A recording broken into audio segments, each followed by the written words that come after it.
Hold on, let's finish. See you think about wine. Now you got me all our special guest. Uh, yeah, Nelly Morales Serrano. Yes, sir. Is that correct, Serrano? Yes, sir. Not bad for a white boy, huh? Serrano. Well, you know, Serrano's Cafe, you know. Sounds like. Sounds familiar. A lot of white folk go down Well, you know, the only thing I know is a Dos Cerveza. there. Good enough. You know, all the curse words, you know. I'm just joking, folks. Glad you get us the trailer park. Yeah, 10 more. I guess anything's allowed, huh? Pretty much. It's the trailer park. This is only our second show since my wife passed. Yes. So it's kind of, I'm glad that so many people came out to keep us going. Because I just lost all my heart in it, you know. Yeah. Lost the other half.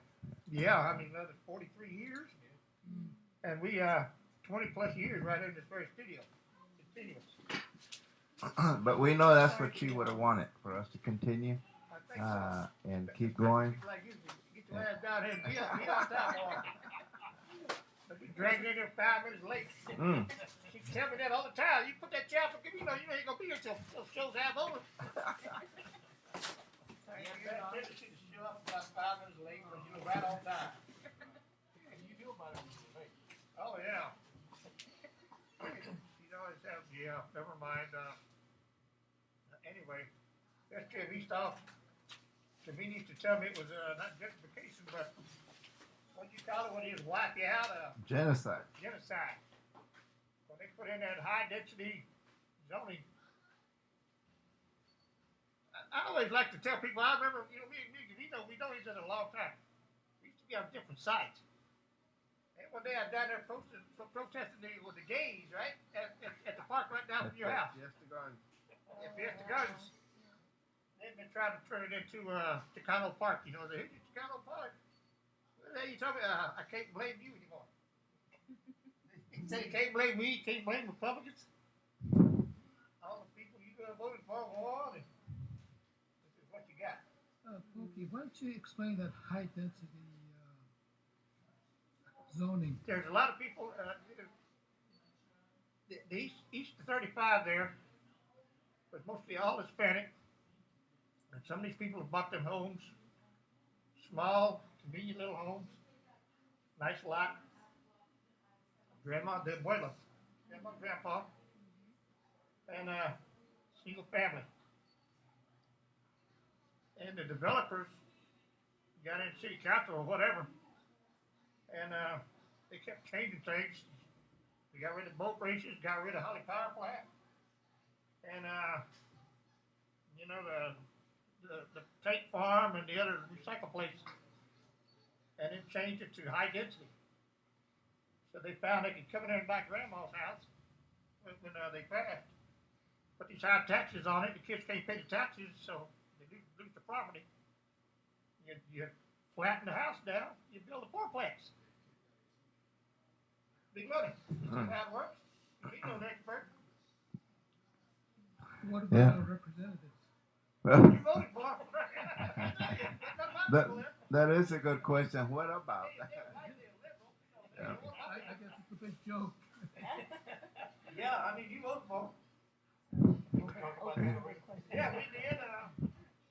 Well, You can't blame me anymore. well, I had mentioned to Pokey that we wanted to get some folks together and talk about the history of East Austin, growing up in East Austin, as opposed to having the Chronicle or some student from UT come in and do interviews and then write a story about us, right? And Their version of it. yeah, their version of it. But those were back. I was like in 1965. I moved from the Ortega neighborhood area to Zavala or next to Pan Am, and we're close to we still are close to downtown. Real quiet, real. That's kind of like the cradle. A lot of the Mexican American families here in East Austin.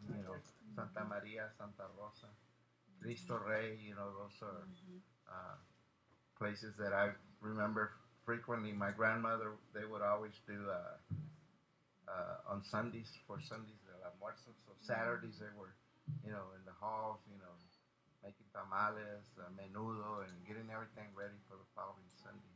Good, solid family Right. bonding. I mean, just can't get no more homely than that. Yeah. So, but this was like in the '60s. Mr. Herrera, how was it in your era when you were 14, 12 years old, growing up around That Willow? would have been in the 50s when I was growing up.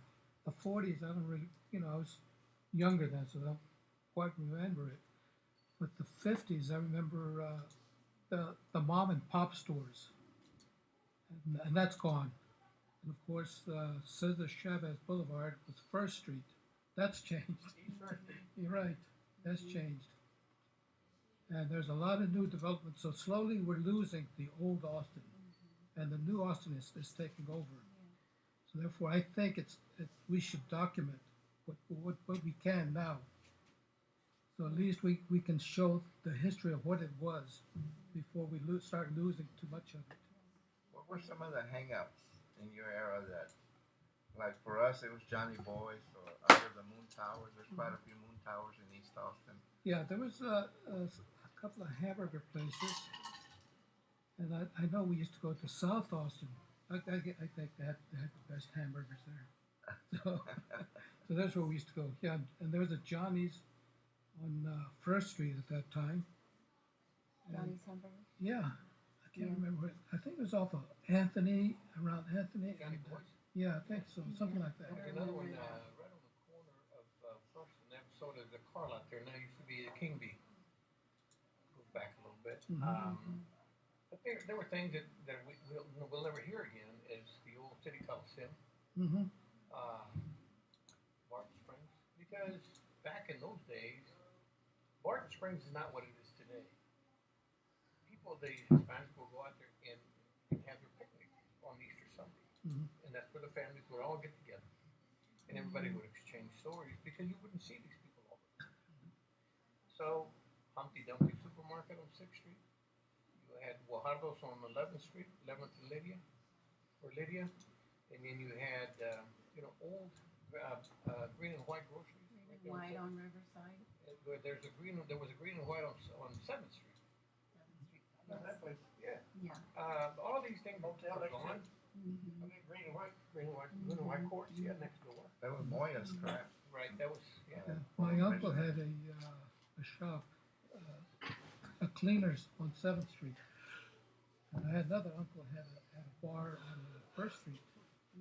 So we were well equipped. Yeah, don't worry about it. They're just playing with the Lost power. equipment Huh? back there, though. Oh, okay. Well, I was gonna say, the 2 years, I kind of give it a little. Yeah, you're in East Austin now. But when you mention Serrano, then the definite that my grandmother was Serrano, and they lived out in Lockhart, Mendoza area, back in the 1920s and 1930s. El Rancho. In El Rancho, Yeah. and there's a little old community, I think, still there, Still there. Mendoza. Yep. There's a little Mexican food place right there. There's a cemetery. Yes, there's a cemetery there, and I remember my grandmother talking about when they would come into Lockhart in horseback. It was a one-day trip, Everybody would join in. And back in the day, when children were born in those rural areas, they wouldn't be, what do you call that? They wouldn't register until they came to town. But you growing up in East Austin, what was your experience as a young lady? What school did you go to? Well,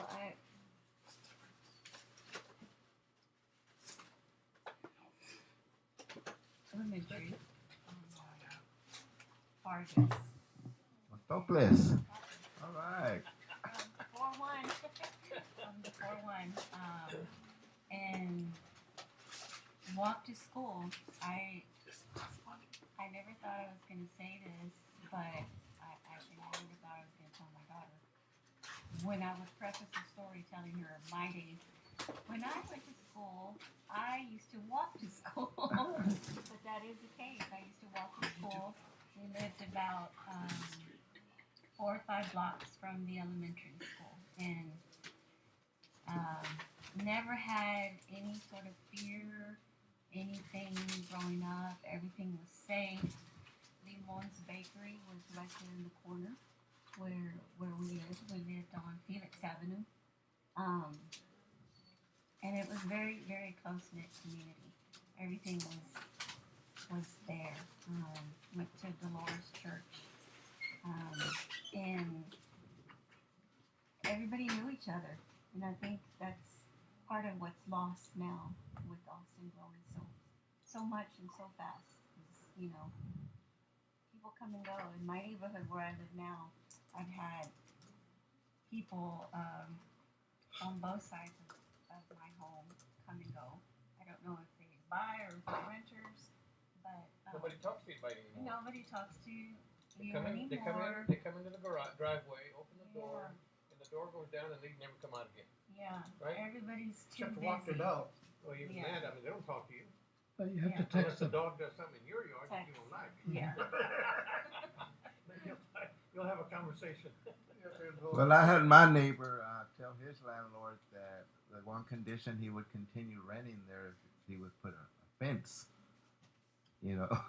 Keep the dogs off. Well, no, for privacy, I guess. For me, I don't know. So he goes to That's for Mary Jane, yeah. he goes to want to build an 8-foot fence, and I say, wait a minute, it has to be 6. Yeah. Well, no, he knew the rules and everything, so he went ahead and did it. So I, reported to code enforcement. They made him cut it down, but it was just new people being stubborn. He knew that it that violated the ordinance, but he still was wanting. He still did it anyway. Well, I also, my grandparents grew next to the Holly Power Plant, and I remember when I would visit my grandmother that we couldn't have a conversation on the front porch. The plant, when all 4 were running, the decibels would hit it was real, real high, and but those are some of the things that when you grow up in those kind of areas, or you have those kind of things stay in your mind. Growing up, you go back to that. Where did you go to high school? I went to high school. I went to Allison, and then I went to Martin Junior High here in East Austin. Okay. And then we moved across the street from Dolores, which was zoned Del Valley School Districts. So I went to Del Valley High School.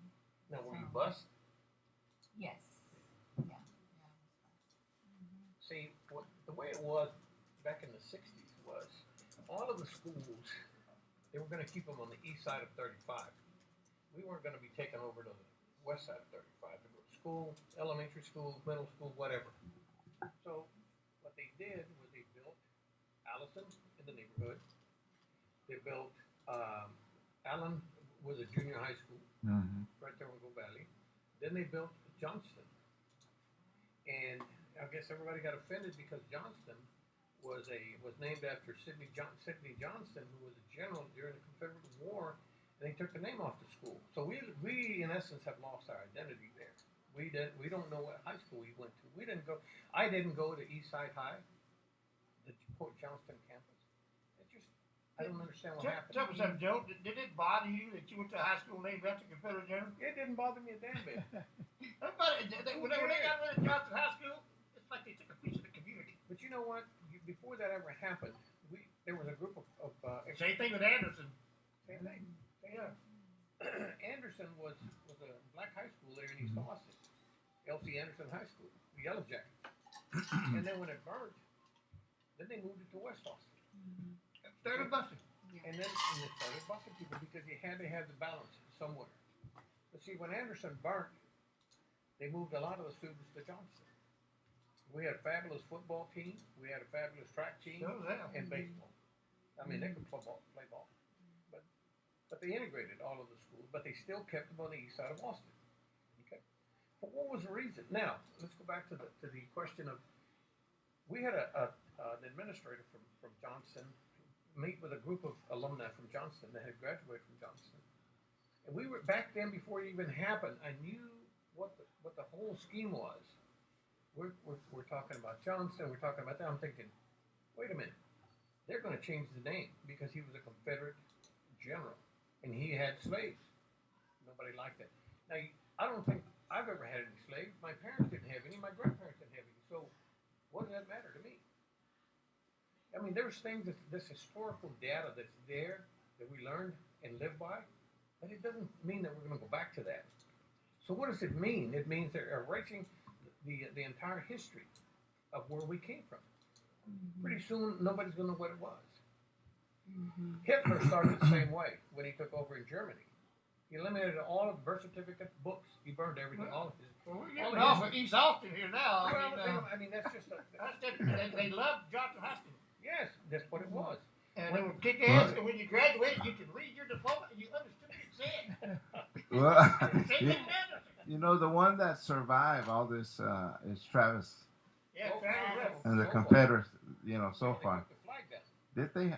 Oh, okay. I didn't. Yeah, it's not the flag anymore. It's Oh, not the okay. rebel flag anymore because it's offensive to somebody. Mm. So look Whoa. at Robert E. Lee Road off Yeah. of Barton Springs. It's not Robert E. Lee anymore. Yeah, what happened there? And things are changing. What happened to him? Robert E. Lee was a general. And No. they took the name of the street off. They changed the name. Austin has gone through a kind of recently an era where they're removing names of buildings and schools that have Confederate individuals, named after Confederate individuals. So Well, who's let's start- replacing them? Let's start with Washington, D.C. Well, the government, some of the government, the school board, city council, the state. No, I mean, but who's voting on the new names? Oh, City Council. yeah. At the end of the What day, did Paul Sylvania tell me? I don't know what I'm talking about because I don't have any diversity training. So that's I not, told him he needs to get back to academic-based curriculum and forget all this other stuff. I don't know what I'm talking So about. what I'd because I like got to no know is- diversity training. what kind of names are they picking? Well, it's not Confederate name.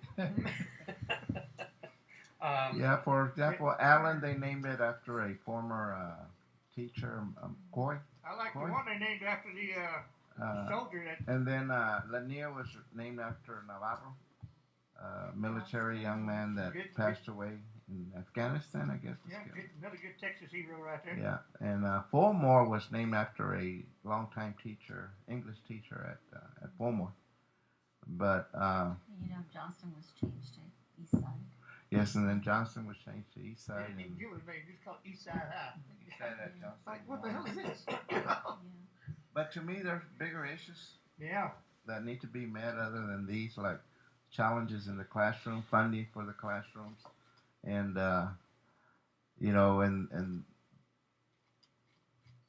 but that who says that elections have consequences, and this is one of them. So And it's surprising which side Right. comes up with the. now, You can't blame me. in '64, I do remember. Like on Canadian Street, it was Canadian Street. It wasn't Robert Martinez Street, and the railroad. We would all, not all, but 4 or 5 of us, we would congregate there, and we'd have every Friday, we'd have our shoe shine box, and we go down 6th Street. If you made it, $5 that man, It was good money back that then. was good money. Huh? Then, Yeah. then What the, was happening? well, It went a long way. then the other opportunities is I would go to the Texas games and sell Cokes. You get a tray of Cokes and you get a red ticket. Yeah. And at the end of the day, the number of tickets would equal the cash. But in my case, I went because I wanted to see the game. So I'd go in, I'd sell one tray, and then I'd sit down and watch the game. Because I was young, I was 10 years old, and those trays were heavy, so. But and then I would walk back. This is talking about Austin being safe. I would walk back from Memorial Stadium all the way back to 3rd Street and Canadian. And one of our gateways was the railroad tracks. We take the railroad tracks back. Yeah. The other back day I in was the- driving and I remember the old Ernie's Chicken Shack off of Weberville and Martin's Drive-In. You might remember that one. Not really. No, I Ernie's. can't recall it right now. Ernie was an after-hours club that you could bring your own booze, and it usually the bars back then closed at midnight, but then over there you could party till about 2 or 3 in the morning. just bring your own booze. That's exactly right. They had no license but other than the music. You know all about these kind of places. I don't. I won't say, but there were those kind of places. Where did you work growing up? Growing up, What did you do for money? my first job was at Popeye's Fried Chicken on Airport Boulevard. I worked there one summer to save money for school clothes. Okay. She's not as old as the rest of us, is she? Popeye chicken is. And then after that, I got a job through a vocational program at the high school working at Lee Johnson Ford as a title clerk. Oh. So that was part-time through school. And then once I graduated from high school, I went to paralegal school, didn't work while I was doing that, and then got a job with an immigration attorney in Austin. Very well known, still well known. And stayed with him for about 6.5 years. Well, that's another whole show. Think we can have you back for that one? Immigration? Yeah. Yes, that's Especially a with today's, isn't it? hot topic. Yes, it is. Yeah. That'll be for another time. Well, I remember also going to Mets Pool, Mets Park, back We in the used day. to do that in the summers. For swimming. But, you know, back in the day, if I was from Pan Am going to Mets, the Mets hangouts would say, hey, what are you doing? You're territorial. They're very territorial. I remember in Montoples, Civitan. Civitan swimming pool. Yeah, but before that one, there was Go Valley Park. Yes, and then You had to walk to Go Valley Park and walk back. I mean, there was no bus, so we would walk over to Go Valley for the 3 or 4 hours and then walk home back to Montoples. Yeah. I mean, if you want to go swimming, go to the river. right. Yeah. But I remember San Jose Cemetery. You know, I mean, it's still there, but I remember because I remember reading a story where back in the day they wouldn't allow Mexican Americans to be buried in the city, so landowners in that area all got together and bought this whole area, and you know, relatives of those people that bought that committee that bought that cemetery, had plot rights.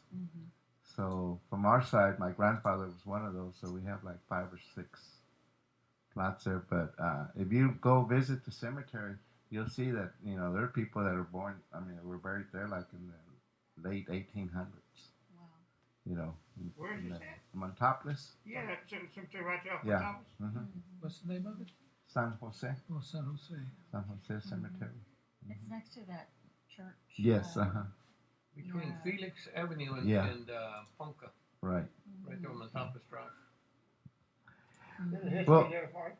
Well, Joe, you grew up in Slightly? in an era where what Come on, tell 'em.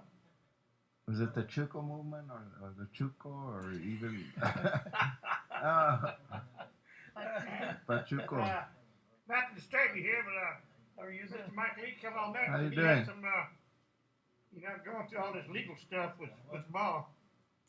I did get the tax return back, 2018, after I shredded it inadvertently. Well, let me phrase the question this way. I'll do it this way. Growing up in your age, very few young men and women entered into the police force. That's true. So what experience or how was it being in the police force and being maybe one of the very few? Hispanics. Yeah. It was different. The police career was more of an accident than anything else. In 1965, I left Austin and went to Michigan because we were migrant workers. We'd migrate up to Michigan every year, and from the last year of school till the middle of September, we were in the fields working. And working meaning that I come from a family of 8 brothers and 2 sisters, so with 11 children. But the youngest ones never hit the fields. It was always the older ones. Then during the 60s, Vietnam comes around, and my older brother was drafted. So he, in lieu of being drafted, he joined the Marine Corps, and he was gone in '66. So then it was my turn to drive everybody back and forth because he was no longer there. Then I became the crew chief here. And back then we owned a 1957 Plymouth station wagon, and we had everything we needed in a little 4x6 trailer, and we would move from camp to camp, following the fruit. And then in the fall, we moved from Michigan into Ohio, and we're there for about 6 weeks in the tomato fields. And in the tomato fields, of course, you pick all day, and you're talking about one person can pick about 300 to 400 bushel baskets of tomatoes.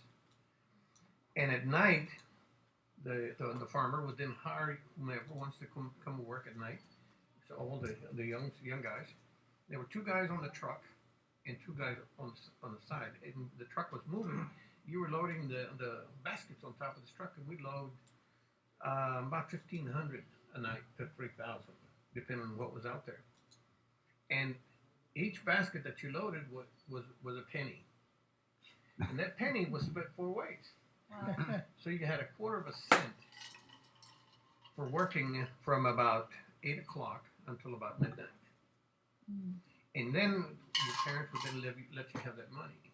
And of course, you came back to Austin, first thing you wanted to buy was shoes. Mm. Go down Congress and get your Stacy's. Mm-hmm. Yeah. And it had to be the wingtip, the black wingtip. You are showing your age now.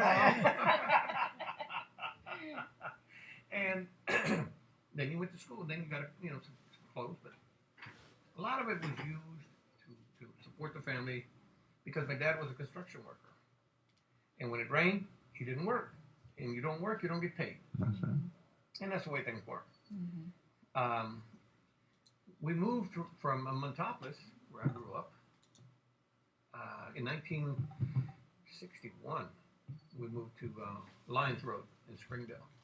There was this beautiful house that had 3 bedrooms, 1 bathroom, in this deep yard. I think the front was about 70 feet, 60 feet wide in the front, and about 175 feet deep into the middle of the creek, Boggy Creek. Which was great. Beautiful pecan trees, lived a great life. but going back to the police work, it was kind of against what you thought. People didn't respect you Right. because you're more of a turncoat than anything else. But you hung with it. I was living in the city of Holland, Michigan, and there was a small population of Hispanics, Cubans, Puerto Ricans, all bilingual, Hispanic speaking people. And I was working as a welder in a shop. Back then, we had the environmental test chambers for the government around the time of the space capsules and stuff. And these chambers were about as big as this room, and they put them all together. And they come to me and said, "Listen, the police department's going to hire 5 police officers, and we want you to be one of them." I said, I think 130 pounds soaking wet. And I'm thinking, wait a minute, you got to be at least a big guy. I said, no, you're intelligent. You know how to work this thing. So I said, it took me about 3 months to really, really grind this thing through my brain. And in September of '68, I said, yes, I'll go ahead and take the challenge.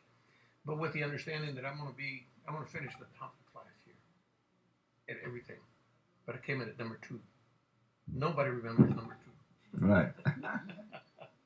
So I became a police officer. And when I come back to Austin, of course, you were like, nobody wants to talk to you. You don't have any friends. The only friends you have are what? Other cops and people that work in the business.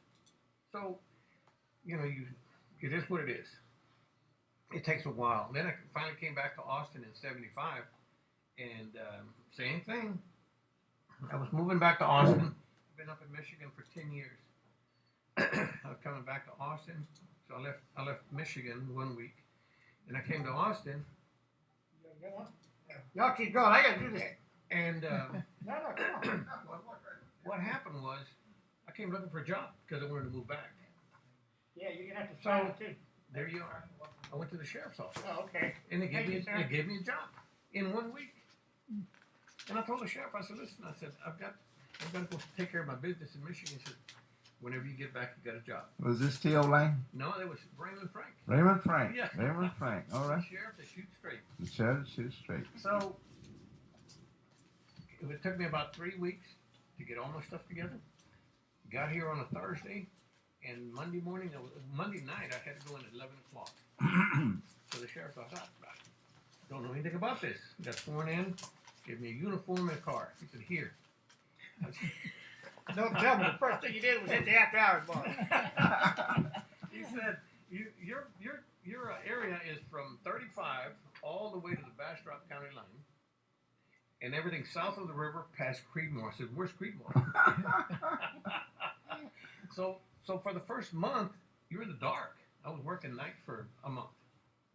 You go in at 11 o'clock, get off at 7 in the morning. It's like, then you found out where all the roads were, and every back road out there was, and you got to meet people. So when I went into day shift, the afternoon shift, 3 to 11, man, I was like, wow, this is all right. I was there for the next 5 years. I was on the road. I was on the uniform patrol for about 14 months, and then promoted to detective, and never wore a uniform again. Mm. From there, I went on to the Attorney General's office in the Medicaid fraud unit. Traveled extensively all over the state of Texas doing fraud, from Brownsville to the Panhandle, from El Paso to Beaumont, and anywhere in between. So from there, the last duty station was a DA's office. Same thing. I get a call one day. I was at an auction. Somebody had captured about 5 cabritos. And as I was at the park, they were going to bid them off. I'm like, we can do this. So I got a call, and this guy says, hey, a friend of mine is looking for an investigator over at the DA's office. I said, why are you calling me? He said, because I gave him your name. I said, what did you do that for? I said, I'm not looking for a job. He said, you go see him. I said, all right. I'll call him. I'll call him Monday. He said, no, you're not. He said, I'm going to make an appointment for you so you can go. And it went just like that. And I was there for 18 years. Because when I went in there, I said, well, I'm going to stay here till I get a retirement check. Because that's my goal. And I knew exactly what that did. And I want all the training that goes with this job.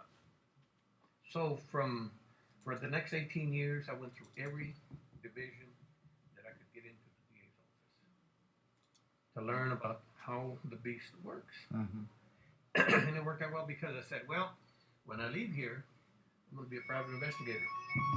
I'm going to be a private investigator. And I'm going to be a well-trained private investigator. And that's the way it worked out. For the last 16 years, I've been a PI. And really enjoying it. And they say, when you find something you like to do, you'll never work again. That's right. Your father, I understand, was a barber. Mm-hmm. Yeah. And your brother tells me that while he couldn't join the service, he ended up being kind of like a recruiter. Yeah, he worked with the Hispanic community to bring them in Correct. to the military at that time. Where was he located? Where did he have his barber shop? It was on 6th Street, just west of 35. I can't remember exactly when, but I remember there was a creek that ran close to it. Water Creek? Could be, Yeah. And it was in that area. And now it's all bars.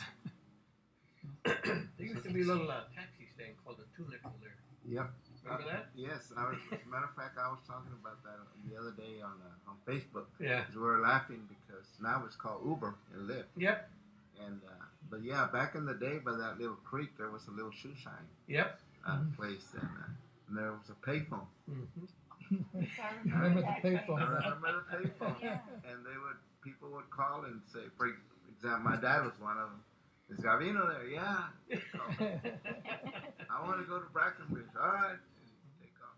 The only difference between Uber and Lyft today is that these drivers were their own owners. But it's interesting because sometimes I do take Uber Lyft and I tell the drivers about two nickel. Two nickel. And, Yeah. Where and did you it's, come to a name like that? it still exists, I think, underground, for some, like if you go to HEB's on 7th and Riverside, Mm-hmm. you'll see one or two out there that are hanging out. And That used to be a big deal at Humpty Dumpty. mm-hmm. There were people that would line up to drivers and people that would come in and shop because I was working there after school.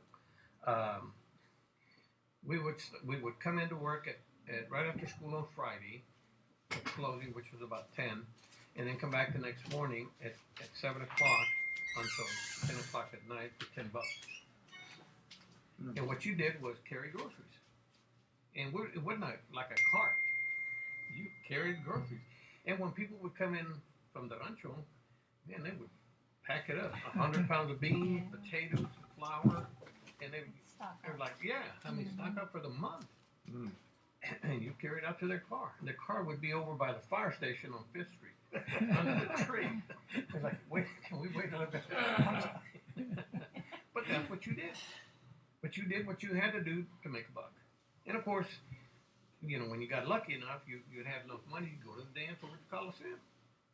Some big band was coming into town. It was like $5 for you and your girlfriend. And then after that, you go to Hills Cafe to eat. Well, there's Hills a big Cafe. question or mystery. Maybe y'all know, because they've always asked and they've always mentioned different dates. When was the first Pan Am Hillside? I don't know. I don't know. Because they celebrated 50 years. Okay. Guessing that was pretty much, I guess, close enough. So, like in 68, 69, 69. 69. I remember it before then. Like I said, I went to Salala in '65, and they were already going. I remember back in the day, one of the biggest things about the Pan Am Hillside was, you'd meet your girlfriend there, or you meet somebody else's girlfriend there, or that's the place you would duke it out. Well, I'll meet you at the hillside, right? So there was not a good hillside if there wasn't a fight. And I remember back in the day, Joe, the police cars, they were 1965, 1964s, and 3rd Street was still gravel. Yeah.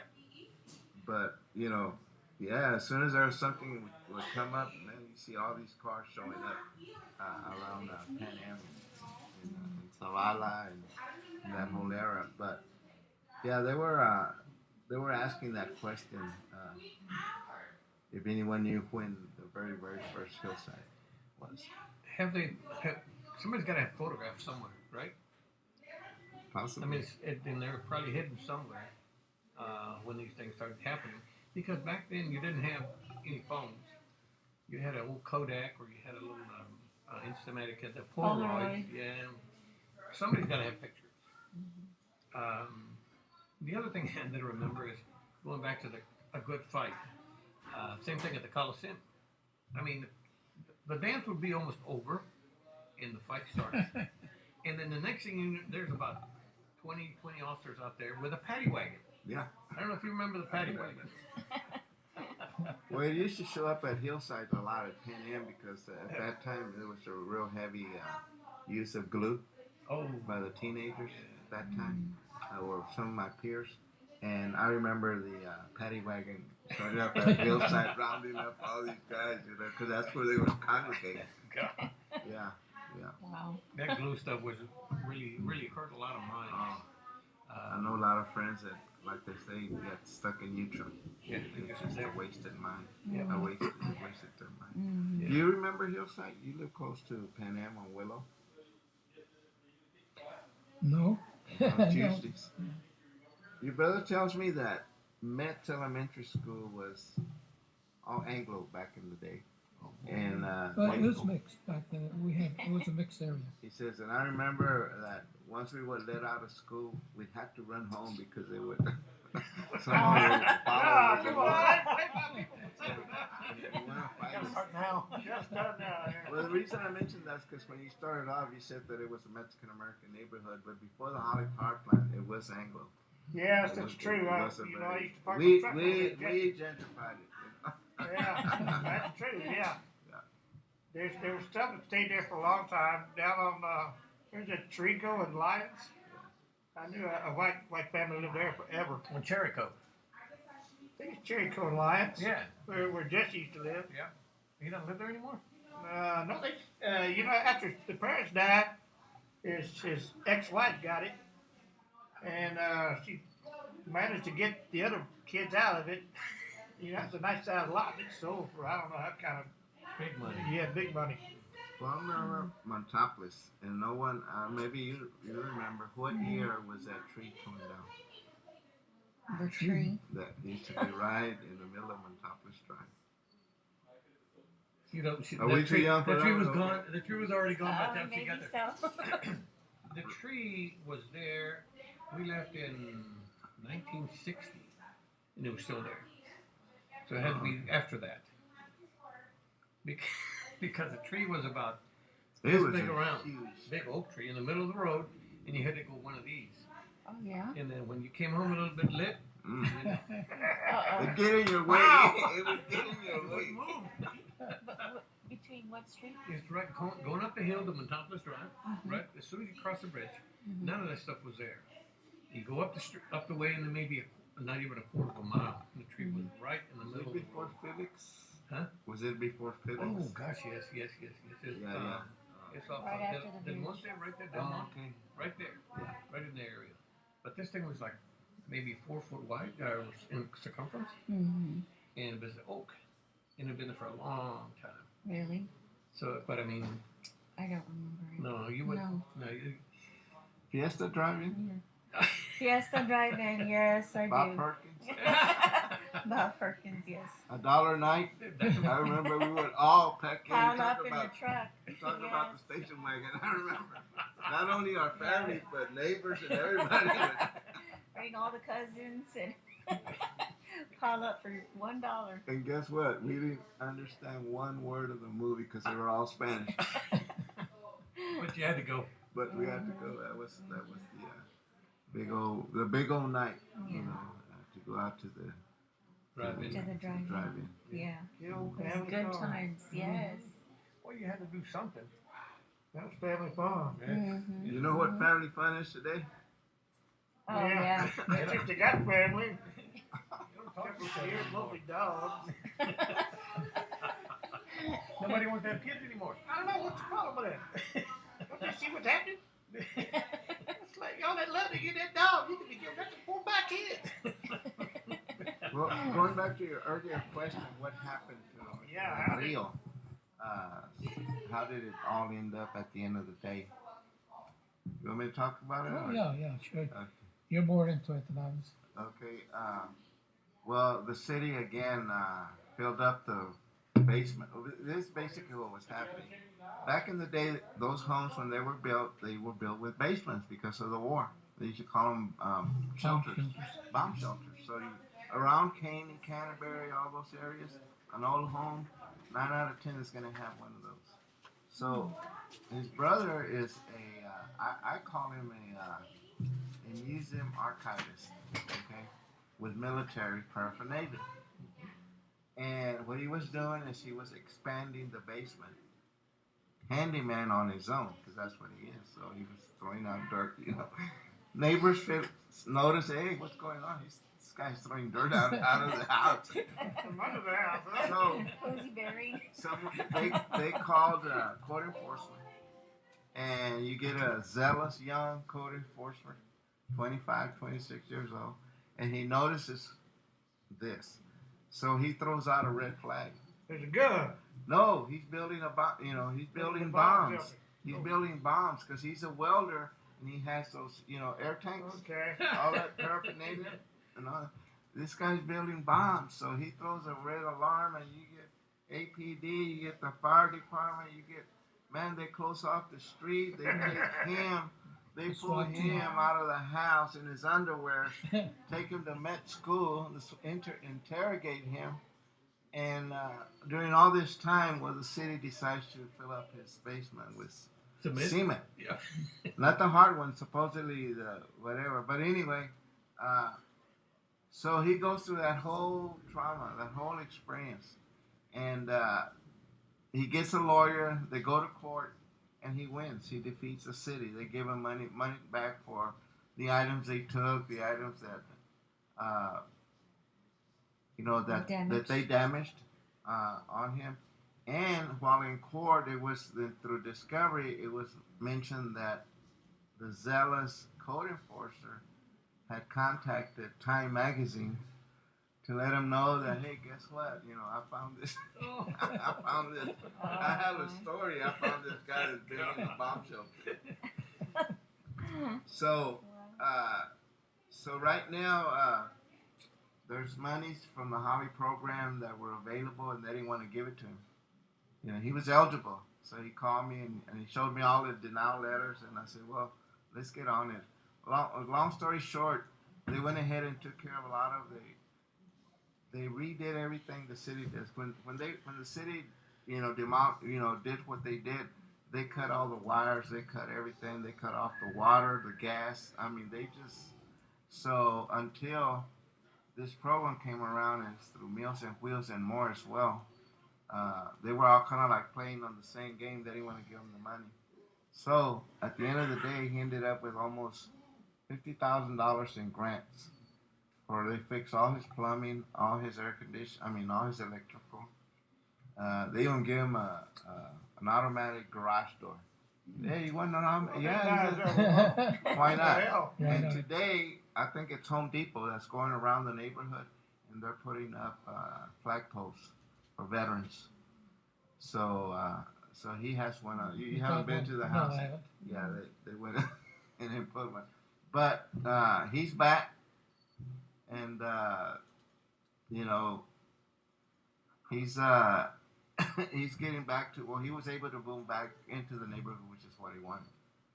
So. When did that incident happen? 10 years ago. I think it started about 10 years ago. I remember hearing it And about it it kept on going the on, news. Yeah. So $50,000 is all they gave him? Well, no, this is just to repair the home. No, they gave him more for the damages that they did. Mac Ray Fernandez was his attorney. Was a lawyer? Okay. And Mac Ray's not going to go anything small. Let's go big. Yeah, because one of the settlements, I think he told me that, Mac Ray told me that they had awarded me $50,000 for something. And he said, so here's 25. And he asked him, what happened to the other 20? He said, those are mine. I have to have a fee. Yeah. And then he also tells me that Mac Ray, you're probably going to call me Mac, but this is a story that Mr. Del Rio mentioned to me, that they were talking, and he says that Mac Ray went to Cisco's cafe for the owner. Back in the day, Mac Ray graduated from high school, was in college, and now he wanted to go to law school, but he had financial, challenges. So the owner of Cisco's Bakery said, you know what, go ahead and go register, and I'll pay your registration fees and everything. He says, but one of these days you pay that favor back to somebody, and then Mr. Del Rio says that, but he didn't pay it back to me.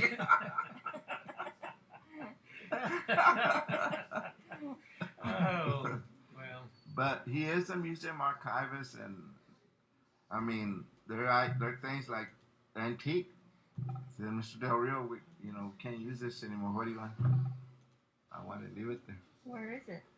In his house. His house. In his Okay. house, within his house, Okay. he has all this military paraphernalia. Like when he was in the service, and he has preserved it a lot. I think he has pictures of your dad when he was in LULAC. I think so. Yeah, He has a lot of stuff, yeah, I'm going to have to go through there one day. Yeah. To try to archive everything. yes. CDs. Oh, forget about it. He has so many CDs, and I said, Mr. Del Rio, these aren't. No, I want my CDs. I said, all right. They're So attached to me. he has a lot of CDs. And he's trying to make a museum. One of the rooms there, converted to Oh, museum. okay. That's a good idea. So he was collecting all this military hardware, Mm-hmm. photographs, equipment, so on. Mm-hmm. I'm not sure how far back it goes. Mm-hmm. You know, there was an attempt, maybe 15, 20 years ago, to go reach into the Hispanic community and do an archive as far as military service, who's still around, the old thing that back in the 40s and the 50s after they got out of the war. But I don't know where that thing went. I mean, That would have been nice. and somebody did it. I don't know who, but I remember them because you could see some of the old military guys in their uniform after they got out of them were in 47, 45, and 46. But there was nothing around here for these people to do. A lot of them took advantage of the GI Bill and went to school. And some of these guys are now attorneys. But, very few that actually benefited from the GI Bill. They may have bought a house, and that's it. But there was good money to be had. I know a lot of Anglos. They did take advantage of that program. They went to law school. They went to med school. They went. The government paid for it. Our postero friends. That's how we knew them back in the day. Los posteros. Your people. Yeah, No, my people. No, my conservative people. There you go. Not the white man, but my conservative. and a lot of people that move into Austin, they come from El Valle, Laredo or McAllen and Far, and end up here in Austin and California. in California, and end up being our voice, if you through elected officials and all that. And so that's why I kind of felt like, let's hear it from those of us that were born and raised in this environment. And talk about. This is what you have with the police department here. They come from all over for the money and the job. Here we are, one of the best paid police in the entire country. And they're highest paid. Mm-hmm. So they're not from here. The guys that are from here are all retired. Billy C. Fuentes, all of the Martin Gale. Those guys are all retired. I mean, these guys came out of the neighborhoods. Now you don't have that anymore. Don't have it anymore. That's a whole other story that I wanted to talk about before. Sooner or later, we need to have a show on that. And when I asked, why do we always get it cheap from somewhere else? Well, They told me because they don't have any baggage. It's like, what the hell is that? You mean only Austin cops got baggage or what? It's. Why don't you just get one that, grew up here? well, see, the thing about it is, just like anything else, there's a lot of cliques that move around within government. And how are you going to get one? How are you going to separate? I don't know. We gotta hurry up with these clicks. So, Do we want a black one? Do we want a white one? yeah, they all gotta be politically correct. Exactly. So what do? Why do people like Art Acevedo? And then run him out of town? No, he left for more money. He's out, why be cheap here when you go to Houston big time? Well, nobody wanted him. He wanted to go to San Diego. He wanted to go to San Antonio and Dallas. Nobody wanted him. No, yeah, no. Let me see. Hancock Mall. Were you around with Hancock Mall? Yes. What was the weekends for you? Was that one of the outings? Go to the mall. As a young lady growing Highland up. Mall. Yeah, which is practically Is that where the not there anymore. The boyfriend fishing would be at the mall? People watching. Okay. No, we used to in the summers go to Bartholomew, go swimming. Almost every day, that's what we would do. Or when my dad or mom weren't available to drive us, we'd walk over to Montopolis Recreation Center and go swimming there. And for recreation, usually my dad, when he was off on the weekends, would take us on a drive somewhere. Sometimes it was to Six Flags. Sometimes it was just to San Antonio or to San Marcos. I remember going to San Marcos one weekend and picking up some fried chicken on the way, and then just driving to the river down there think it's the Blanco River, and just camping out, having picnic there with the Good family. time. Yeah, yeah. No Simple. traffic. No traffic, no hassle. Everything was simple and fun. Well, Pokey, You know? thank you for the opportunity to have us share some of our It's good. live history. It of, was good of this family. area. I don't know what's happened to it. We didn't get to talk about why do you get gentrified out. We know why. It's developers. What happened is I remember that 1970, during the 70s, Paul Hernandez was very adamant about people on Yeah. Rainy Street. Don't sell your property. Don't sell your property. He said because they're going to come in and develop this stuff. We're gonna have to run into development later because we're about to run out of time. That's all right. But you're right. I wish Paul could have been here, but he was not feeling up to it. Yeah. Well, we miss him anyway. Yeah, I know. We go back way back. Yeah. He's been around for a long time. Y'all good drinking buddies, right? Over there. I didn't want to. Was that a slip of the tongue? You okay? You okay down there?